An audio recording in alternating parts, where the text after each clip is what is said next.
하나님의 말씀은 요한계시록 1장 17절로 18절까지입니다. 내가 볼 때에 그의 발 앞에 엎드러져 죽은 자 같이 되매 그가 오른손을 내게 얹고 이르시되 두려워하지 말라. 나는 처음이요 마지막이니 곧 살아있는 자라. 내가 전에 죽었었노라.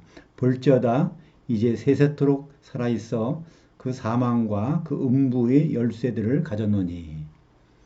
거꾸로 보는 요한계시록, 오늘은 1장입니다. 1장 네 번째 시간으로 사망과 음부의 열쇠들을 공중에서 예수님과 재회라는 제목으로 말씀을 나누겠습니다. 요한계시록을 22장부터 거꾸로 봐왔는데요. 1장 오늘 네 번째 시간입니다. 1장 17절에 보면 여기서 내가 볼 때라는 말이 나옵니다. 이것은 바로 이 사도 요한이 예수님을 볼 때 그런 뜻이죠. 그래서 그의 발 앞에 엎드려서 죽은 자 같이 되매. 사실 요한계시록은 사도 요한이 기록한 것인데 사도 요한과 예수님과는 밀접한 관계에 있습니다. 요한계시록에서는 사도 요한을 드러내지 않고 주님이 사랑하시는 자라고 반복적으로 말씀하고 있습니다. 사실 요한이라는 뜻은요, 여호하난, 히브리어로 하면 여호하난의 준말인데, 여호하난은 여호와께서 하난하신다. 그러니까 여호와께서 총애하시는 자라는 뜻입니다. 그것이 헬라어로 와서 요한으로 되어 있는데요. 특별히 예수님께서 사랑하시고 아끼셨던 제자로 알려져 있습니다.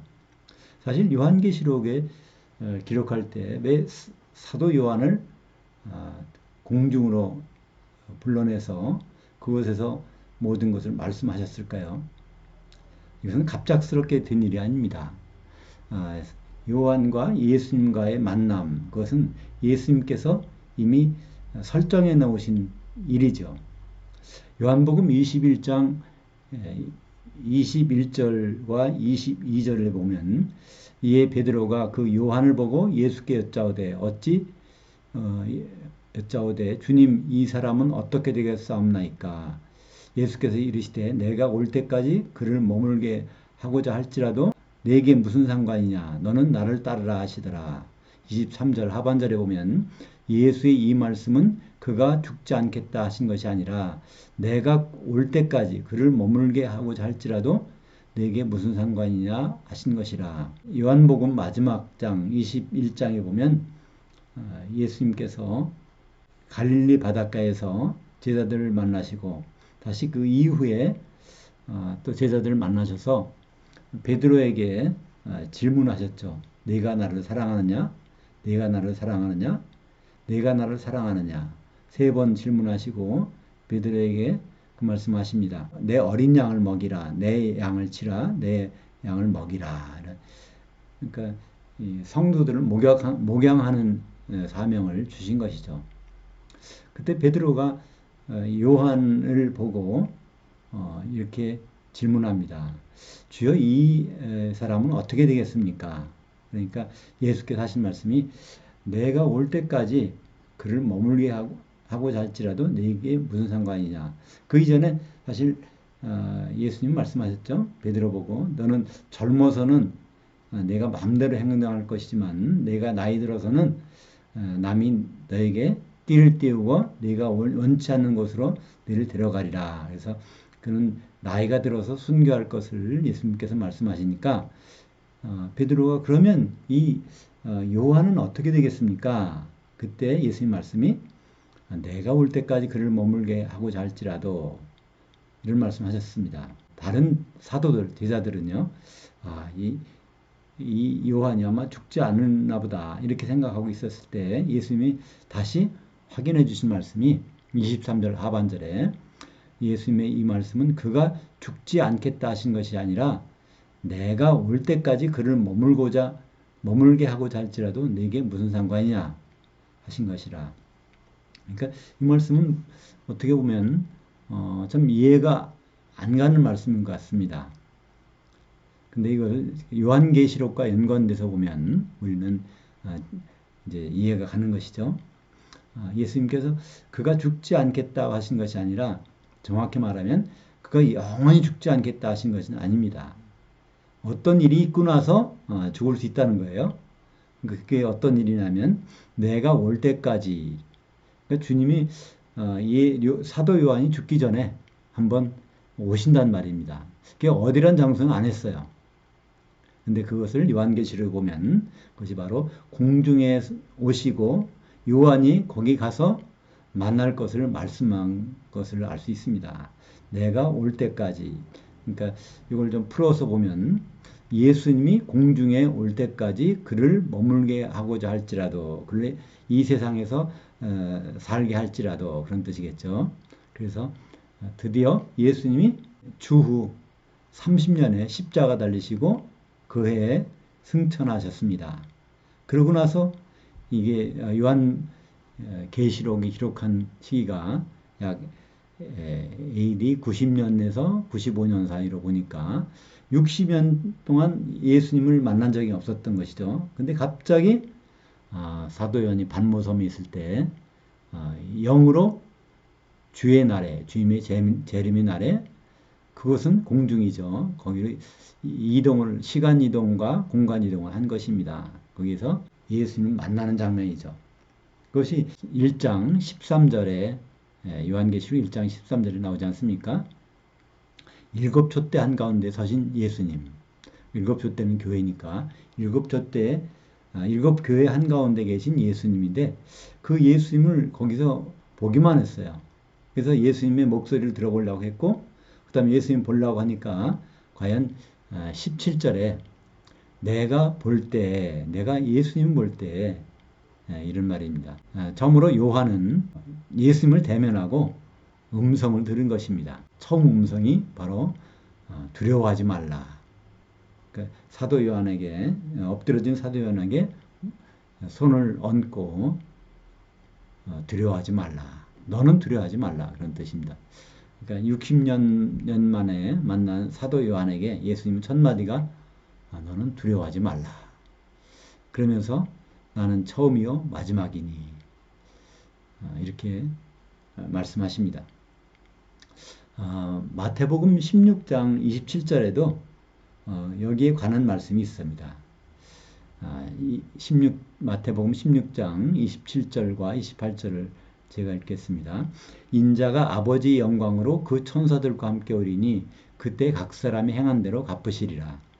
진실로 너에게 이르노니 여기 서 있는 사람들 중에 죽기 전에 인자가 그 왕권을 가지고 오는 것을 볼 자들도 있으리라. 죽기 전에 본다는 얘기는 살아서 본다는 얘기죠. 사도들이 살아서 주님을 볼 자들이 있다는 것입니다. 이것이 어딘지를 잘 몰랐어요.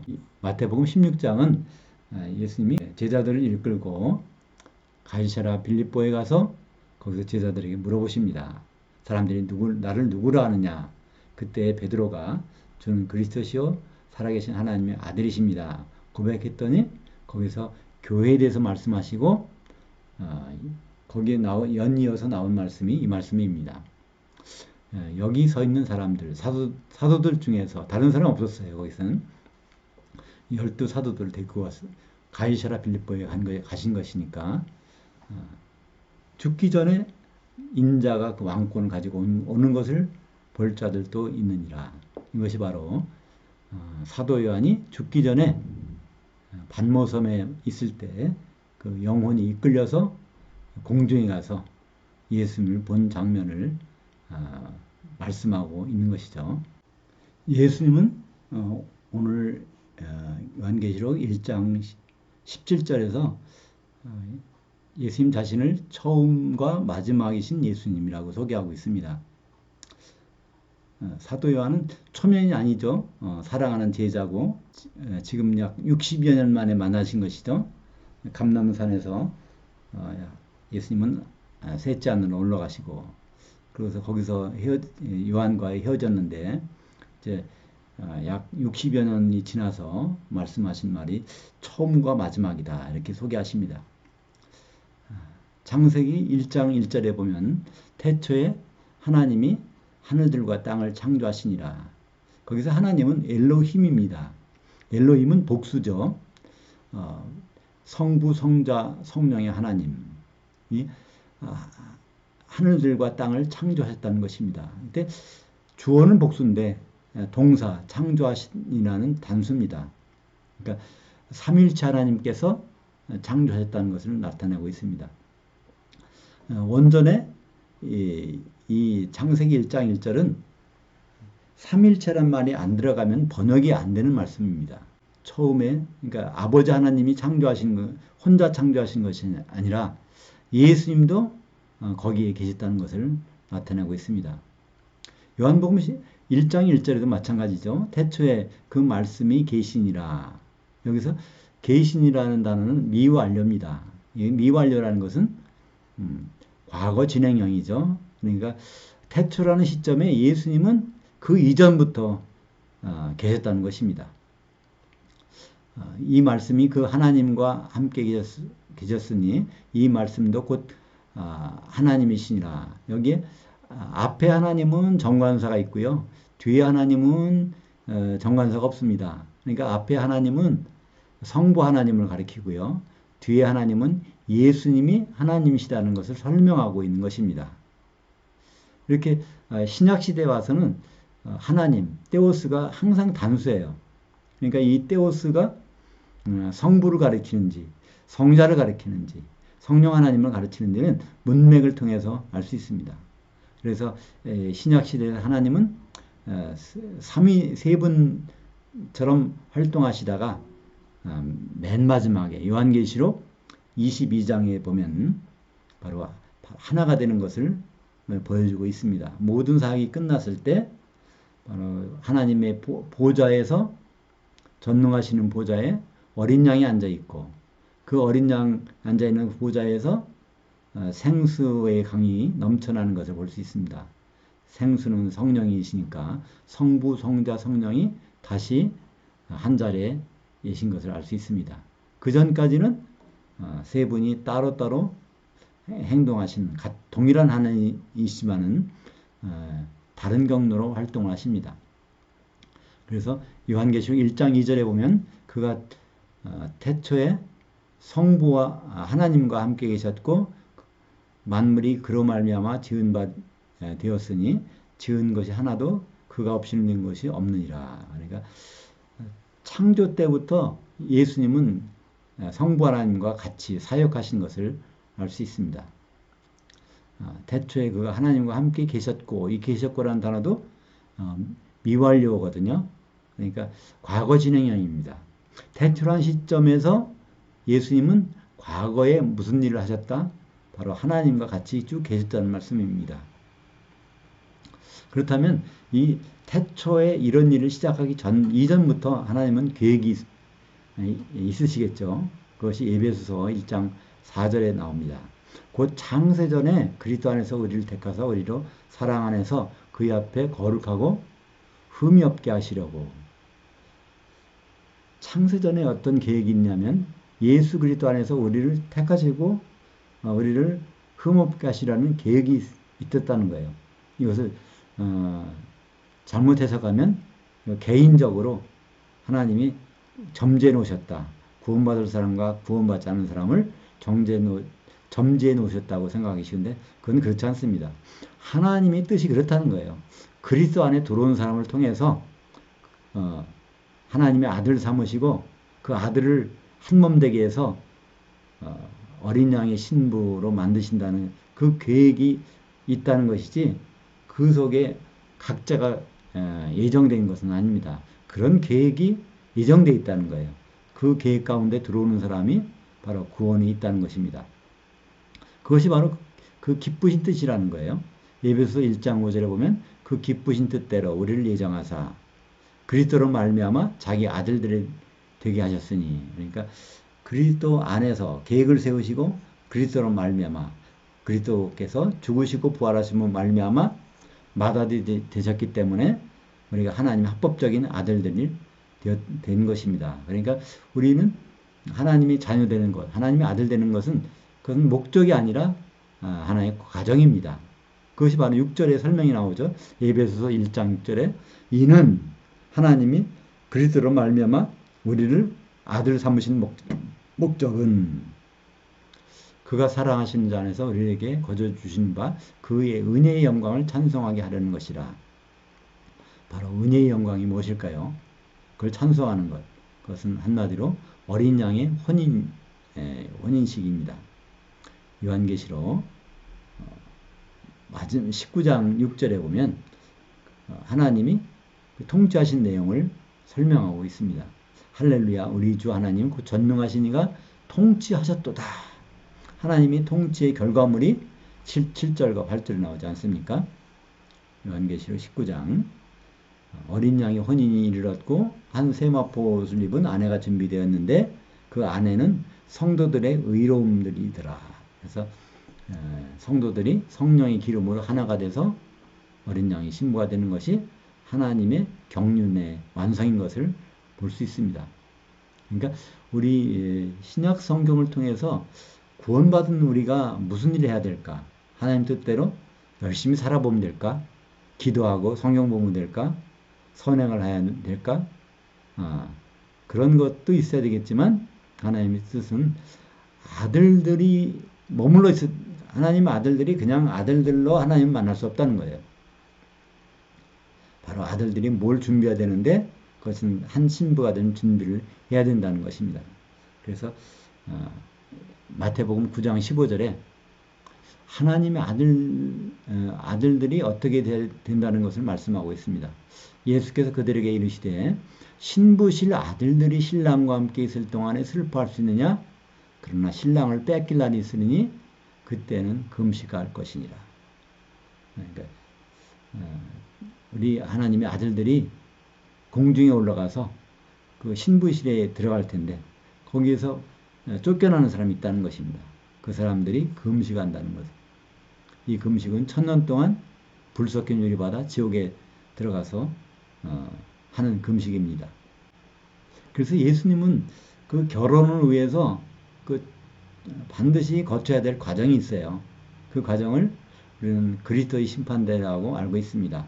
그러니까 결혼 상대자가 제대로 준비되었는지 안 되어 있는지를 심판하시는 그 자리죠. 그래서 요한계시록 22장 12절에 보면 보라 내가 속결이니 내가 줄 상벌이 내게 있어 각 사람에게 그가 행한 대로 갚아주리라. 나는 알파와 오메가요 처음과 마지막이요 시작과 마침이라. 그래서 예수님이 오늘 요한을 만나서 내가 시작과 마지막이다 하신 말씀이 마지막에 요한계시록 22장에도 다시 한번 나옵니다. 그것은 바로 심판하시겠다는 뜻이죠. 무엇대로 심판합니까? 행한 대로 갚아주리라. 그러니까 예수님 안에서 우리가 해야 될 일이 무엇인가를 잘 알 수 있는 것입니다. 우리가 무엇을 행해야 될까? 그럼 예수님이 원하시는 것, 예수님이 원하시는 것은 예수님 안으로 준비되는 것이겠죠. 그래서 이 일을 심판하실 때 예수님이 공중에 재림하실 때 어떤 모습으로 나타나실까? 우리는 신랑의 모습으로 주님을 보게 될 것인가? 그렇지 않습니다. 주님은 심판관으로 나타나세요. 공중에서 7교회 한가운데서 서신 분이니 그분이 심판관이란 말이에요. 그것이 요한계시록 1장 13절부터 16절까지의 내용입니다. 우리 지난 시간에 본 바대로 바로 예수님이 모습을 나타내고 있지 않습니까? 발에 끌리는 옷을 입고 머리가 흰 양털 같고 눈은 불꽃 같고 발은 불에 단련된 주석 같고 그 음성은 물소리 같고 그 손에는 7 천사들이 있고 그 입에서는 날선 검이 나오고 얼굴은 해같이 비치는 것 같더라. 그러니까 심판관의 모습이 여기에 보이고 있는 것입니다. 그래서 그 그리스도 심판대 심판관의 모습은 요한계시록 19장 11절에도 나와 있어요. 백마 타고 오시는 분이신데 그 의로 심판하며 싸우더라. 그러니까 예수님 오셔서는 심판하는 거예요. 누굴 심판할까요? 바로 이 성도들을 심판하는 것입니다. 왜냐하면 공중에는 그리스도 안에서 죽은 자들만 또 그리스도 안에서 살아있는 자들만이 올라가는 것이죠. 그러니까 그 눈은 불꽃 같고 그의 입에서 예리한 검이 나오고 요한계시록 19장 12절에는 눈은 불꽃 같고 15절에는 그의 입에서 예리한 검이 나오고 그것으로 만국을 치겠고 친히 그들을 철장으로 다스릴 것이며 또 친히 전능하신 이 맹렬한 진노의 포도주를 밟겠고 이게 다 심판하는 모습 아닙니까? 그래서 이 심판에 참여하는 자가 있어요. 그것이 사도들이죠. 사도들이 왜 심판에 참여할까요? 그것은 그 심판이 뭐라는 것을 알 수 있습니다. 그 심판은 혼인에 들어갈 자를 위한 심판이에요. 고린도후서 11장 2절에 보면 사도가 어떤 역할을 해야 되는지를 설명하고 있습니다. 내가 사도된 것은 너희를 한 남편이 그리스도께 한 정결한 처녀로 중매했음이로다. 그러니까 사도들의 일은 한마디로 중매쟁이라는 거예요. 성도들을 예수님께 중매해서 한 신부가 되게 해서 결혼하는 것. 그러니까 그런 중매를 한 사람들이 결혼식을 앞둔 그리스도의 심판대에서 심판관으로 서는 것은 당연한 일 아닙니까? 그래서 그리스도 심판대는 뭘 심판할까? 우리는 고린도후서 5장 10절에서 그 내용을 알 수 있습니다. 이는 우리가 다 반드시 그리스도 심판대 앞에 나타나게 되어 각각 선악간에 그 몸으로 행한 것을 따라 받으려 함이라. 바로 그리스도 심판대는 선악간에 심판한 것입니다. 선한 일을 냈건 악한 일을 냈건 뭐에 대해서? 그 몸에 대해서. 그 몸은 단수입니다. 그러니까 그리스도의 몸이 교회죠. 교회를 이루는데 선한 일을 했냐 악한 일을 했냐에 따라서 상벌이 갈라진다는 것입니다. 그리스도의 심판대는 이렇게 교회 되는데 필요한 것. 그러니까 기름을 준비했느냐 기름을 준비 안 했느냐. 바로 하나 되는 데는 성령의 기름밖에 없으니까. 에베소서 4장 3절에 있는 것처럼 그렇습니다.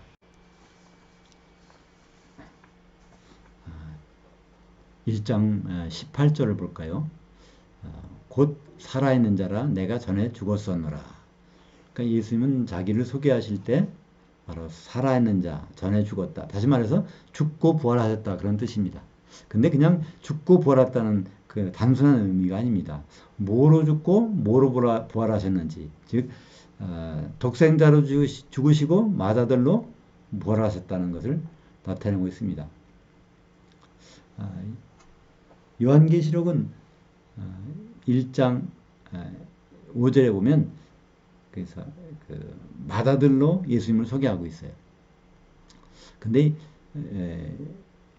요한복음 1장 14절에는 독생자로 예수님을 소개하고 있죠. 근데 이렇게 죽고 부활하는 것, 이건 창세기에부터 이런 사정이 나와 있습니다. 창세기 3장 22절에 보면 여호와 하나님이 이르시되 보라 이 아담이 선악을 아는 일에 우리 중 하나와 같이 되었으니 아담이 선악과를 먹고 범죄했을 때 하나님이 이건 엘로힘 하나님이 하신 말씀이죠. 선악을 아는 일에 우리 중 하나가 있어야 된다는 거예요. 우리라는 것은 엘로힘, 성부, 성자, 성령 중에서 한 분이 죽으시고 부활하시는 일, 선악을 경험하는 일이 있어야 된다는 것입니다. 이 일에 설득당하시는 분이 바로 예수님. 그래서 이 성경에서 설득당한 것을 피스티스라고 하는데 그것은 우리말로 믿음이라고 번역했습니다. 그러니까 믿음이라는 것은 하나님의 뜻에, 하나님의 말씀에 설득당하시는 것이죠. 그래서 빌립보서 2장 6절에 보면 그는 근본 하나님의 본체시나 하나님과 동등됨을 취할 것으로 여기지 아니하시고 오히려 자기를 비워 종의 형체를 가지사 사람들과 같이 되셨고 사람의 모양으로 나타나사 자기를 낮추시고 죽기까지 복종하셨으니 곧 십자가에 죽으심이라. 그러니까 예수님이 원래 하나님이셨는데 이 세상에는 순수한 인간으로 사람으로 오셨습니다. 왜 그럴까요? 하나님이 속성을 가지고 오시면 죽으실 수가 없잖아요. 피를 흘리실 수가 없습니다. 그래서 예수님이 하나님같이 활동하신 것은 오직 30세가 되어서 성령이 임했을 때부터 모든 기사와 이적을 행하신 것이지 예수님은 순수한 사람으로 오셨습니다. 왜냐하면 십자가에 죽으시기 위해서. 그래서 히브리서 12장 2절에는 그 믿음의 창시자요 믿음의 종결자이신 예수를 바라보자. 그러니까 믿음의 시작과 끝이 바로 예수님이시라는 것입니다. 그 믿음은 어떤 것이라고 그랬죠? 설득당하는 것. 하나님의 뜻에 설득당해서 선악을 아는 일에 참여하신 분. 그것이 바로 예수님의 믿음입니다. 이 믿음이 우리를 구원하고 이 믿음이 주님을 만나게 되고 이 믿음으로 바로 우리는 어린 양 신부 자리까지 갈 수 있는 것입니다. 그래서 요한계시록 14장 12절에 보면 성도들이 인내가 여기 있나니 그들은 하나님의 계명과 예수의 그 믿음을 지키는 자니라. 예수의 믿음이지 우리 성도들은 자기 믿음을 지키는 자가 아닙니다. 자기 믿음을 지킨다면 이 세상에서 그 믿음 지키는 자가 얼마나 되겠어요? 그것도 순간이 아니라 영원히. 그것은 불가능합니다. 그러나 예수님의 믿음은 그거는 무엇도 가능한 믿음이죠. 어느 것도 가능한 믿음입니다. 그래서 그 믿음을 가지는 것이고 예수님 믿음은 어떤 것입니까? 바로 피를 흘려서 교회를 얻으시는 믿음. 그래서 어린 양의 신부가 마련되는 믿음. 거기에 동참하는 자면 바로 예수님의 그 믿음을 가진 자입니다. 에베소서 3장 12절에 보면 우리가 그 안에서 그의 믿음으로 말미암아 담대함과 확신을 가지고 하나님께 나아감을 얻느니라. 여기서 우리말 번역에는 우리가 그 안에서 그를 믿음으로 했는데 이건 번역이 잘못된 거죠. 우리가 예수님을 믿어서 하나님께 나가는 것이 아닙니다. 우리는 예수님 믿음으로 하나님께 나가는 것입니다. 그 믿음을 수여해서 나가는 것이죠.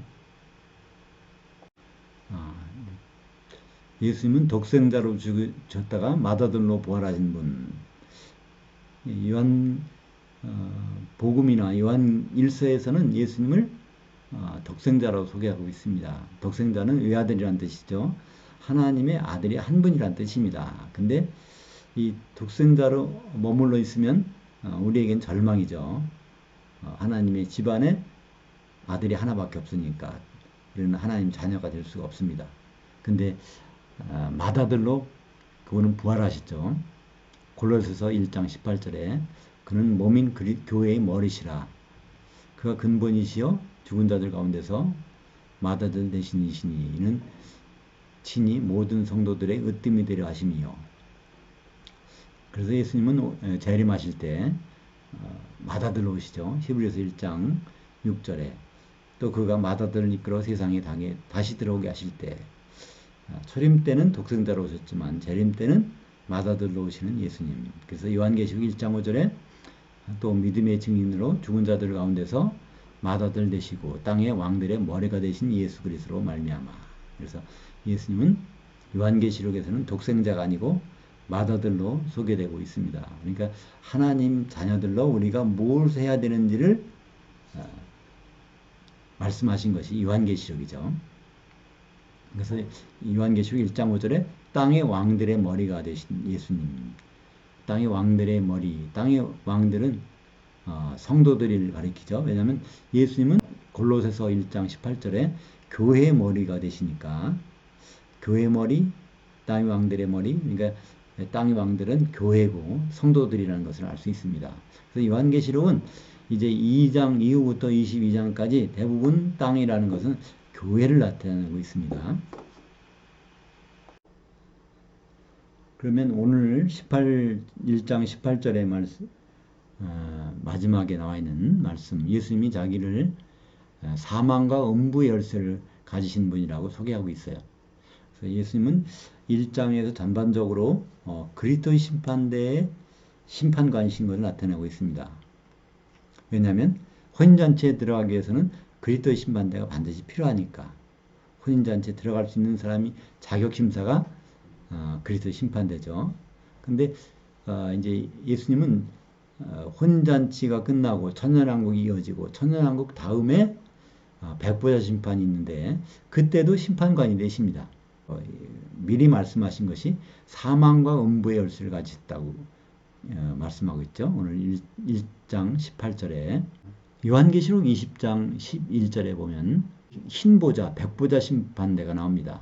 또 내가 크고 흰 보좌와 그 위에 앉으신 이를 보니 땅과 하늘이 그 앞에서 피하여 간데 없더라. 13절에 그 바다가 그 가운데서 죽은 자를 내주고 또 그 사망과 그 음부도 그 가운데서 죽은 자들 내주매 각 사람이 자기의 행위대로 심판을 받고 그 사망과 그 음부도 불못에 던져지니 이것이 둘째 사망 곧 불못이라. 누구든지 생명책에 기록되지 못한 자는 불못에 던져지더라. 백보자 심판대에서 심판하기 위해서는 사망에서 죽은 자들이 부활해야 되고 음부에서도 죽은 자들이 부활해야 되니까 이 사람들이 나오기 위해서 열쇠 가지신 분이 필요하죠. 그분이 주님이십니다. 바다는 열쇠가 필요 없겠죠. 바다에서 그냥 밑에서 올라오면 되니까. 그래서 바다의 열쇠는 여기에 설명되지 않고 있습니다. 그러나 사망과 음부를 가지고 있다는 것은 천년왕국이 지나서도 심판하신다는 것을 여기서 암시하고 있는 것이죠. 예수님은 몇 개의 열쇠를 갖고 계실까요? 사실 예수님은 더 많은 열쇠들을 갖고 계셨어요. 첫 번째 나오는 것이 마태복음 16장 19절. 내가 천국 열쇠들을 내게 주리니 내가 땅에서 무엇이든지 매면 하늘들에서도 매여 있을 것이요 내가 땅에서도 무엇이든지 풀면 하늘들에서도 풀려 있으리라. 여기 천국 열쇠는 복수입니다. 바로 이 사도들에게 주신 거죠. 물론 베드로한테 준다고 했지만 복수니까 그것은 사도들에게 주시는 것. 아마도 사도가 12사도니까 12개의 열쇠들을 주었을 것입니다. 그러니까 사람들 천국에 들어오게 해서 천국에서 무엇을 하라는 것입니다. 그것이 무엇일까요? 이 어린 양이 신부될 준비를 하는 것이 천국에서 우리가 해야 될 사명인 것이죠. 그때 땅에서 베드로는 매고 풀라는 거예요. 그러면 하늘들에서도 매여 있고 풀려 있으라는 것입니다. 이때 매고 푼다는 단어는 바로 짐승을 목양하는 것을 말합니다. 풀 있는 곳에 매놓고 그것이 이제 끝나면 다시 풀어서 다른 곳에서 매고 풀고. 근데 베드로에게는 땅에서 그 일을 하라고 그랬어요. 누군가를 통해서는 하늘들에서도 그 일을 하시겠다는 것입니다. 베드로가 땅에서 하고 있으면 하늘들에서는 이미 그런 일이 하고 있다는 거예요. 그것은 바로 사도 바울을 통해서 하실 것을 미리 말씀하신 것입니다. 그것이 갈라디아서 2장 8절에 나와 있어요. 베드로에게 역사하사 그를 할례자들의 사도로 삼으시니가 또한 내게 역사하사 나를 이방인들의 사도로 삼으셨느니라. 그러니까 베드로는 이방인들 말고 유대인들 성도들을 상대로 해서 그들을 목양하라는 거예요. 근데 이방인들은 바로 사도들이 그러니까 사도 바울에게 맡겨주신 것입니다. 그 일을 베드로도 혼동했어요. 그래서 예루살렘에 있던 베드로가 이방인들이 있는 안디옥 교회에 와서 이것저것 집적거리기 시작합니다. 그때 사도 바울가 예루살렘에 올라가서 한 말이 이 갈라디아서 2장 18절. 그러니까 이 말을 듣고 나니까 베드로하고 야고보가 있다가 이게 이런 일이 있었구나 하면서 그 친교의 악수를 하고 헤어지는 장면이 나옵니다. 그리고 예수님은 또한 열쇠가 있죠. 천년왕국의 열쇠. 이것을 요한계시록에서는 다윗의 열쇠라고 표현하고 있습니다. 요한계시록 3장 7절 빌라델피아 교회의 천사에게 편지하라. 거룩하고 진실하사 다윗의 열쇠를 가지시니 곧 열면 닫을 사람이 없고 닫으면 열 사람이 없는 그가 이르시되. 그래서 천년왕국의 열쇠를 가지신 분을 소개하고 있습니다. 마지막으로 예수님은 무저갱의 열쇠도 갖고 계십니다. 무저갱은 누가 들어가 있는 것이죠? 바로 귀신들이 들어가 있는 곳입니다. 귀신들은 사람 몸속에서 있다가 그 사람이 죽으면 거기서 나와서 한참 동안 돌아다니다가 어디 들어가는 곳이 있어요. 그것이 무저갱입니다. 거기 무저갱이 들어갔다가 언제 나오죠? 요한계시록 9장에는 무저갱에서 나오는 연기가 있습니다. 그 연기가 바로 귀신들이죠. 들어간 건 귀신들인데 나오는 건 연기니까 사도 요한의 눈에는 연기처럼 보인 것입니다. 그래서 전 3년 반에 그 무저갱에서 귀신들이 나와서 교회를 시험하는 장면이 이어지는 것이죠.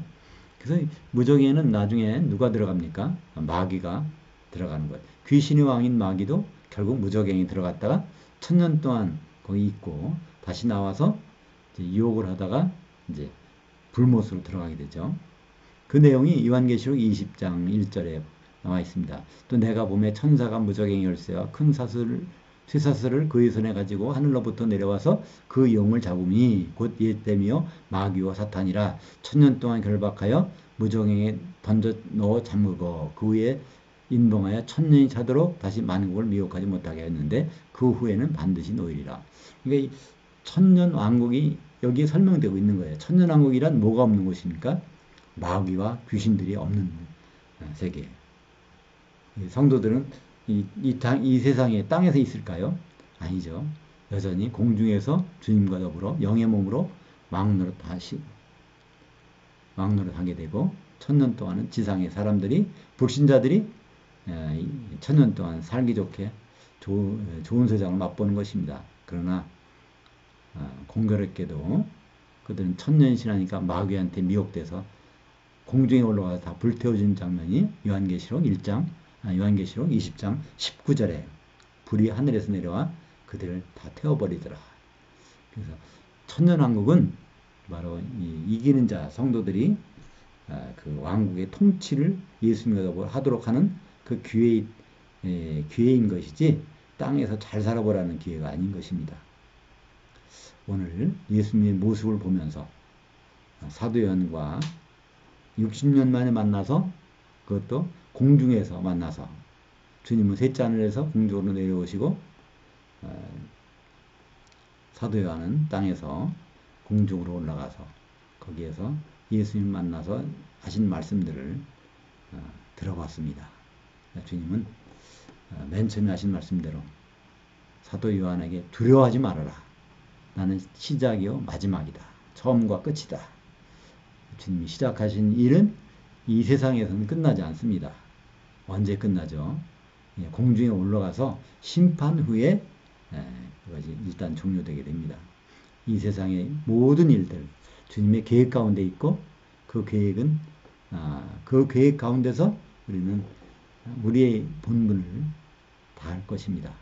다시 한번 사도 요한이 예수님한테 위로받는 그 위로의 현장에 두려워하지 말라는 그 위로의 현장, 그 목소리가 그 주님의 목소리가 우리에게 날마다 들리는 그런 하루하루가 되기를 간절히 소원하는 것입니다. 기도하겠습니다.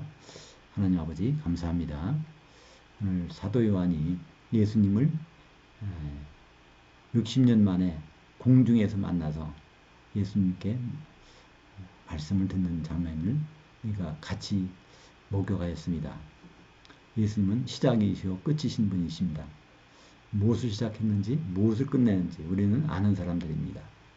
바로 어린 양의 혼인식이 완성될 때까지 우리가 맡은 바 소임을 잊어버리지 않고 다 할 수 있도록 인도하여 주시옵소서.